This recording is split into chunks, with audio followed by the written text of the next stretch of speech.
Yesu.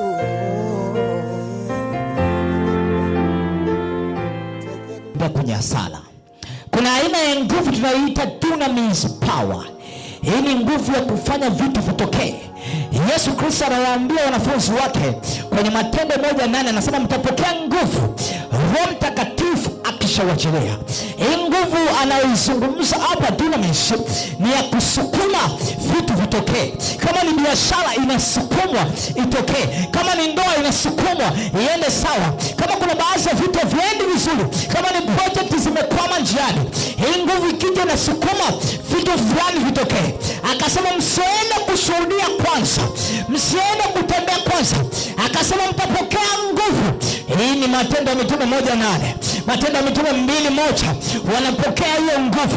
Matendo ya Mitume 3:1 tunaona Petro na Yohana wanakwenda hekaluni, wanafanya muujiza wakiweza kutembea. Ni nini? Ni nguvu ya kufanya vitu vitokee inaingia kwenye maisha kwao. I don't know kama unanielewa. Ni biashara yendi, dunamis power ikishuka inafanya vile vitu vinaenda. Inafanya vitu vinatokea kwa wepesi. Miujiza ikaanza kutokea kwa wepesi. Wepesi ukaanza kuingia kwenye maisha ya baadhi ya watu pale ambako mitume walihubiri habari njema. Ni hii nguvu ikishuka kwenye maisha kwako. Ni nguvu ya miujiza, ni nguvu ya uponyaji, ni nguvu ya mabadiliko, inaleta mabadiliko. Haleluya. Haleluya. Zekusikapakatush kadaya emankotekabраdia. Kuna huyu mtu aliokopa hapa, sema ameondoka, alikuwa na ushuhuda. Amekuja miguu yake na moma Kelvin alikuwepo, na nikamwombea na sikutaka hata kumuuliza anaendeleaje. Baada ya muda nikaona napiga ule mguu chini, mguu mmoja napiga chini, ambao anasema ulikuwa umejaa muscles. Anachoniambia, ananiambia mtumishi, sisikii maumivu tena. Yeye mwenyewe anashangaa ni nini, kuna nguvu imeingia. Mkeve alikuwa hapo wakati namwombea. Power, sema nguvu. Ukiwa mwanangu hapa na usipokuwa na nguvu ya Mungu nisikutaki.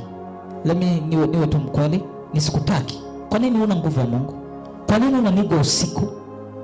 Kwa nini unapata shida? Wanaweza hiyo. Nisikutaki kwa sababu hauna nguvu ya Mungu. Wewe walipifu ni dakika yoyote. Wewe mtu akikuchukia tu njiani, amekukasirikia, anaenda na kuoga na inakuwa.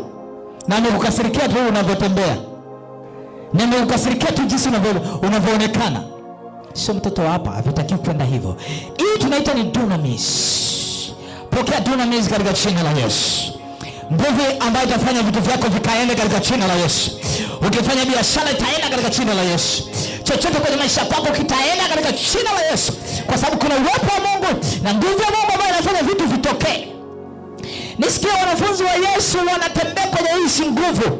Wanatembea katika miujiza, wanatembea katika namna ya ajabu, hekima ya ajabu. Ni nini? Dunamis power imeshuka juu kwao. Kwa wanafamilia wa Jesus Embassy, tafadhali subscribe kwenye alama hiyo nyekundu, gusa, alafu bonyeza pia alama hiyo ya kengele ili kuwa wa kwanza kupata video hizi za mafundisho ya Mungu.